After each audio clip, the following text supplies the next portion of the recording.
section, this is the unstiffened element. Okay, this is the width and that is the thickness. And syempre, for our web, this is the unstiffened element.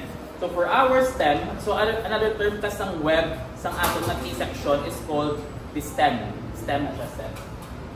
So ang width na gamiton is the full height sang aton na T-section all over that thickness.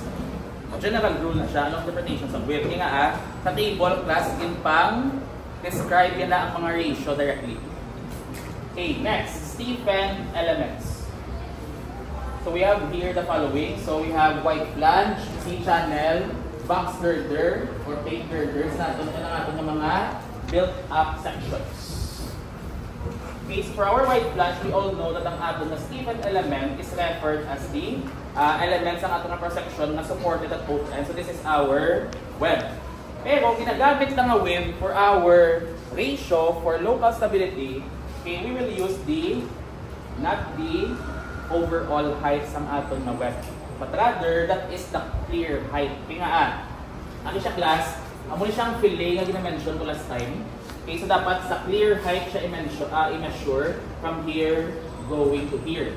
Muna nga, sa inyong continental steel, may ara dira sang height na overall depth, dako siya nga D, kag may ara dira sang depth nga gamay nga D. May label na siya sa figure mismo. Kung diin dira ang clear height sang web, kag overall height sang white flange. Okay, same na sa atong C-channel. This is our stiffened element.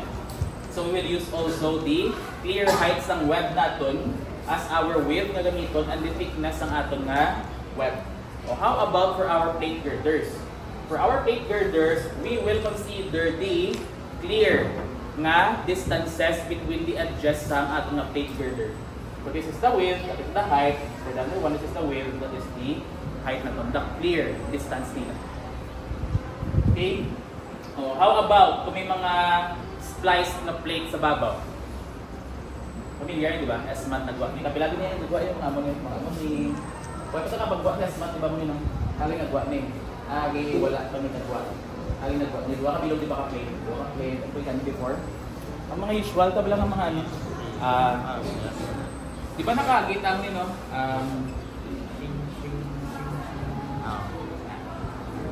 Uni. Napigan ni pagwa naton. Agi may plate sa babaw. Napagit. Okay, duwa kasi channel.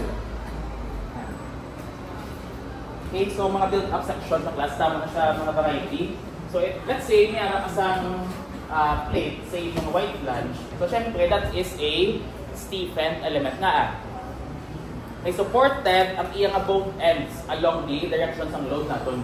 So anong width na gamitin? Syempre, yung width ng ina-plate at sa iyas na thickness. And last, for our box girder na may harap sa okay, built up siya. So this would be our stiffened. Okay, so for local stability, bago naman ang term. Okay, di ba? We will check our member for local stability. Okay, paano naman sa mamalaan if mag-recall siya or hindi? So we will classify our elements into the following.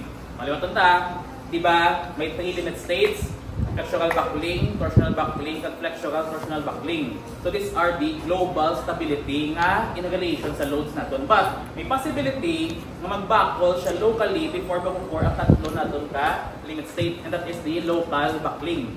So ang local buckling ta is dependent sa kadamulon or kanipison sang aton ng mga elements. Wherein ang elements ta are classified into 2, which is ano gani? Stiffened kag unstiffened. So paano to siya class mabalaan kung ang imong mga member susceptible to local buckling? So we will classify our elements into 2. First is we need to check if the element is compact or the element is non-compact. Okay, so what? Sorry, slender pa and slender elements.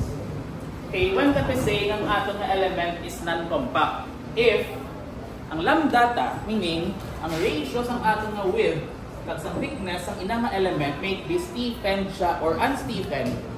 Okay, and this is less than sa limiting na slenderness ratio for compact shapes.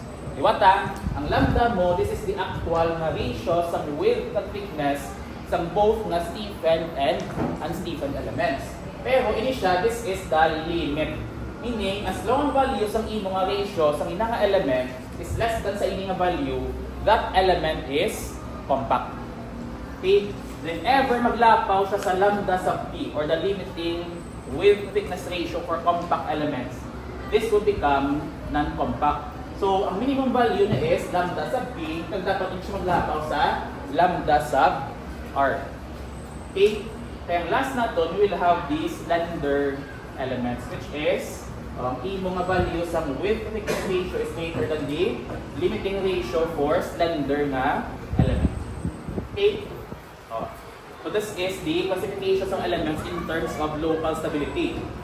So for compression members, we will classify only our members nga without slender elements but with slender elements. So isa lang din lang tawag tayo class for compression.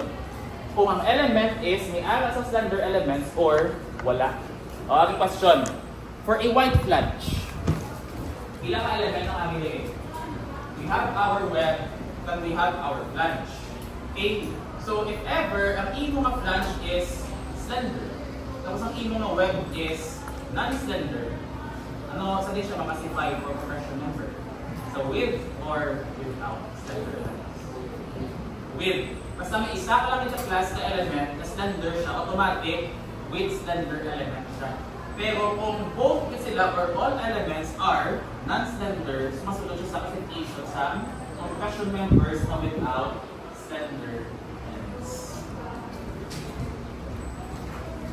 Chill lang tension, no? Compression o boom, technical terms. Meaning, all elements satisfy ng iya nga width thickness ratio is less than sa limiting ratio natin for slender element. So with slender elements, with at least one element that satisfies ang iya nga width thickness ratio greater than sa limiting natin. Okay?